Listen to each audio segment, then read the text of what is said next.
بسم اللہ الرحمن الرحیم۔ حضرت علی رضی اللہ تعالیٰ عنہ اور سیدنا امیر معاویہ رضی اللہ تعالیٰ عنہ کے بارے میں کچھ لوگ جو ہے جی باتیں کرتے ہیں، ان کا تقابل جو ہے وہ آپس میں پیش کرتے ہیں۔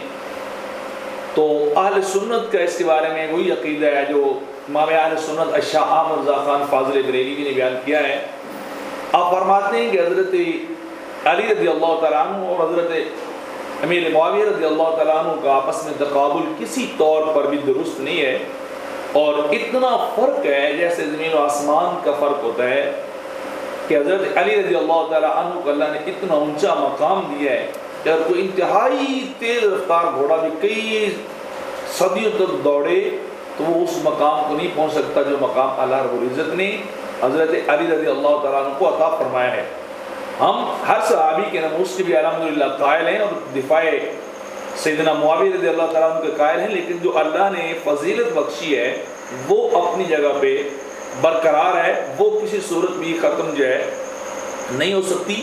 بلکہ امام اہل سنت نے بڑی خوبصورت ایک بات کہی ہے اپنے ہی انداز میں۔ آپ ارشاد فرماتے ہیں کہ فرق مراتب بے شمار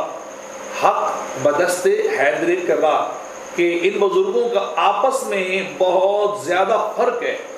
بہت زیادہ مراتب کا فرق ڈیفرنٹ ہے کہ ایک دوسرے کے مقام کو نہیں پہنچ سکتا۔ مگر معاویہ بھی ہمارے سردار، کہ وہ بھی ہمارے سردار ہیں، اور ان پر تان کار فجار،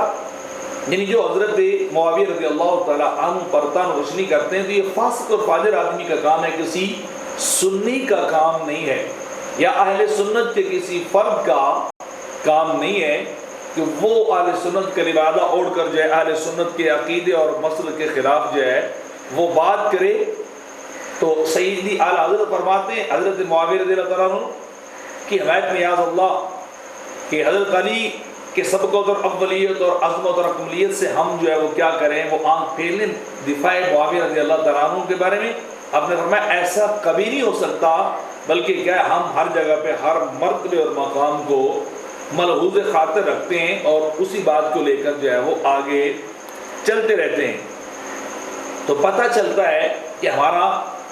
نظریہ حضرت علی رضی اللہ تعالیٰ عنہ اور حضرت معاویہ رضی اللہ تعالیٰ عنہ کے تقابل کے بارے میں کیا کہ ہم اس کو تقابل سمجھتے ہی نہیں ہیں۔ اصولاً اس کو تقابل کے طور پہ پیش کرنا، ایک دوسرے کے برابر لانا، یہ سورج کو چراغ دکھانے کے مراتب کے مصداق ہی ہے، یا اسی طرح ہی ہے۔ لہذا اس بات سے انسان کو بچنا چاہیے اور صحابہ کے بارے میں ان کے فضائل کو بیان کرنا چاہیے۔ اگر ان کی کوئی اس طرح کی معاملہ سامنے آئے جو اجتہادی خطا کی صورت میں ہو تو اس جگہ پر کف لسان کو ہمیں جو حکم دیا گیا ہے